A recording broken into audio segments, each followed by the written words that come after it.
আলহামদুলিল্লাহি রাব্বিল আলামিন আসসালাতু ওয়াসসালামু আলা রাসূলিহিল কারীম ওয়া আলা আলিহি ওয়া সাহবিহি আজমাইন। গতকালকে একটি স্বাধীন সার্বভৌম দেশ ইরানের উপর ইসরায়েলের নৃশংস হামলা এবং ইরানের ধর্মীয় নেতা আয়াতুল্লাহ খামেনিকে হত্যাকাণ্ডের প্রতিবাদে আয়োজিত আজকের এই বিশাল বিক্ষোভ সমাবেশের সম্মানিত সভাপতি, বাংলাদেশ জামাত ইসলামীর ঢাকা মহানগরী জামাতের সংগ্রামী আমির, সংগ্রামী জননেতা, বাংলাদেশের জাতীয় সংসদের মাননীয় সংসদ সদস্য, সংগ্রামী জননেতা জনাব নুরুল ইসলাম বুলবুল, আজকের এই বিশাল বিক্ষোভ সমাবেশের সম্মানিত প্রধান অতিথি, বাংলাদেশ জামাত ইসলামীর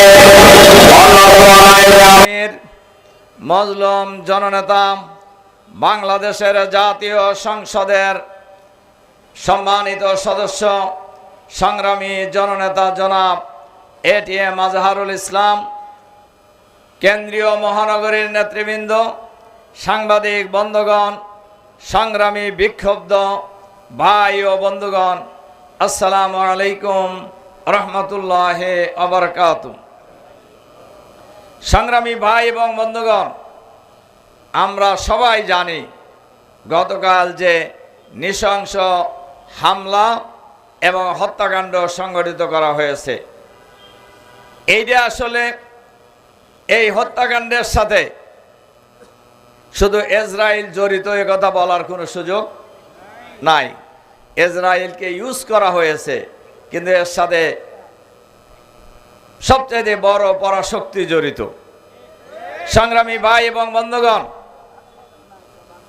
আমরা আজকের এই বিক্ষোভ সমাবেশে আমরা এই হত্যাকাণ্ডের আমরা তীব্র নিন্দা এবং প্রতিবাদ জানাচ্ছি। এর সাথে সাথে সারা মুসলিম বিশ্বে যে অশান্ত পরিবেশ তৈরি হচ্ছে, এর জন্য আমরা উদ্বিগ্নতা প্রকাশ করছি যে এইভাবে যদি পাল্টা হামলা চলতে থাকে তাহলে মুসলিম বিশ্বের শান্তি বিনষ্ট হবে। কাজেই আমরা এ ব্যাপারে সংশ্লিষ্ট কর্তৃপক্ষকে, বিশেষ করে ইরানে হামলাকারী আয়াতুল্লাহ খামেনিকে হত্যাকারীদেরকে অবিলম্বে এই হত্যাকাণ্ড বন্ধ করতে হবে। আর এই ক্ষেত্রে জাতিসংঘকে কার্যকর ভূমিকা পালন করতে হবে, মুসলিম বিশ্বকে ঐক্যবদ্ধ হতে হবে। এর সাথে সাথে আর একটি কথা বলেই আমার কথা শেষ করব। আপনারা শুনেছেন এবং আপনারা সোশ্যাল মিডিয়ায় দেখতেও পেয়েছেন, গতকাল বাংলাদেশের চুয়াডাঙ্গার জীবননগর উপজেলায় একটি ঘটনা সংঘটিত হয়েছে।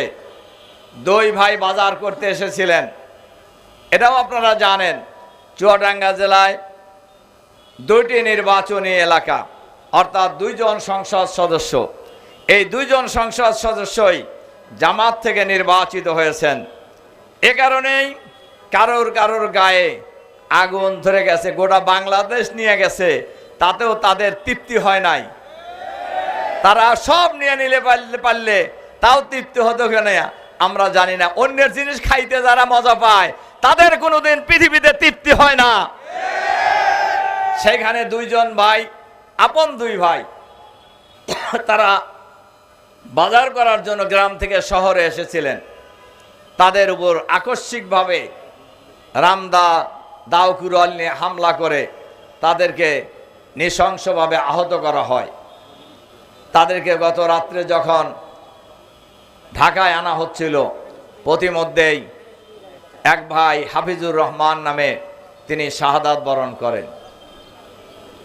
আর এক ভাই এখনো মৃত্যুর সাথে পাঞ্জা লড়ছেন, মুমূর্ষু অবস্থায় ঢাকার একটি হাসপাতালে উনি চিকিৎসাধীন আছেন। আমরা এই ঘটনার তীব্র নিন্দা জানাই। আমরা সরকারকে বলতে চাই, হত্যাকাণ্ড ঘটিয়েছিল আগের সরকার, অনেক ঘটনা ঘটিয়েছে, কিন্তু শেষ রক্ষা তাদের হয় নাই। হত্যাকাণ্ড ঘটিয়ে, সন্ত্রাস চালিয়ে, মানুষ খুন করে ক্ষমতায় থাকা যায় না। মানুষ খুন করে দেশ পরিচালনা করা যায় না। সাময়িক হয়তো তৃপ্তি লাভ করতে পারবেন, কিন্তু ক্ষমতায় বেশি দিন থাকতে পারবেন না। এজন্য আমরা সরকারের স্বরাষ্ট্রমন্ত্রীকে আহ্বান জানাতে চাই, আপনি নতুন স্বরাষ্ট্রমন্ত্রী হয়েছেন, জনগণ আশা করে আপনি নিরপেক্ষ ভূমিকা পালন করবেন। আপনি কোনো দলের মন্ত্রী নন, দেশের মন্ত্রী। দেশের সকল মানুষের জান, মাল, ইজ্জত, আবরু, নিরাপত্তা বিধান করা আপনাদের দায়িত্ব। আমরা আহ্বান জানাতে চাই, অবিলম্বে এই খুনিদেরকে গ্রেফতার করতে হবে। এই খুনিদের নামে সুনির্দিষ্ট মামলা হয়েছে, কিন্তু আমরা লক্ষ্য করছি এখন পর্যন্ত একজন লোককেও গ্রেফতার করা হয় নাই। দিনে দুপুরে হাজার হাজার মানুষের সামনে হত্যাকাণ্ড সংঘটিত হয়েছে। আমরা সরকারের কাছে আহ্বান জানাতে চাই, অবিলম্বে শহীদ হাবিজুর রহমানের হত্যাকাণ্ডের সাথে যারা জড়িত এই খুনিদেরকে গ্রেফতার করতে হবে। তাদেরকে দৃষ্টান্তমূলক শাস্তির ব্যবস্থা করতে হবে। দেশের সন্ত্রাসী কর্মকাণ্ড বন্ধ করতে হবে, চাঁদাবাজি বন্ধ করতে হবে, দুর্বৃত্তপনা বন্ধ করতে হবে, দেশের মানুষকে শান্তি দিতে হবে। নইলে অতীতের সরকারের বিরুদ্ধে বাংলাদেশের মানুষ যেভাবে ঐক্যবদ্ধ প্রতিরোধ করে তুলেছিল, এই হত্যাকাণ্ড যদি শুরুতেই বন্ধ করানো হয়, বাংলাদেশের মানুষ ঐক্যবদ্ধ প্রতিরোধ করে তুলবে বাংলাদেশে ইনশাআল্লাহ।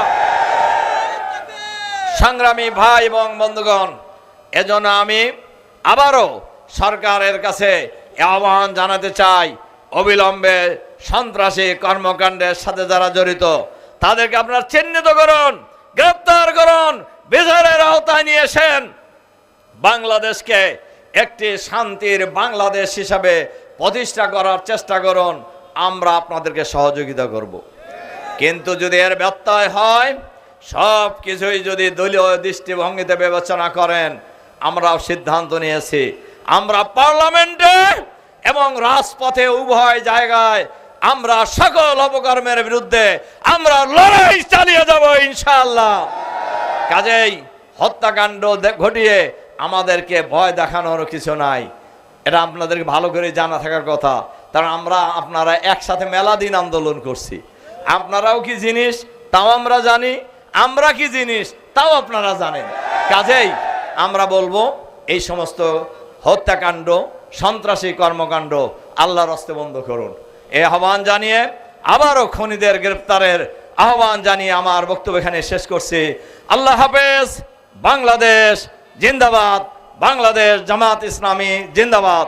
আসসালামু আলাইকুম ওয়া রাহমাতুল্লাহি ওয়া বারাকাতুহু।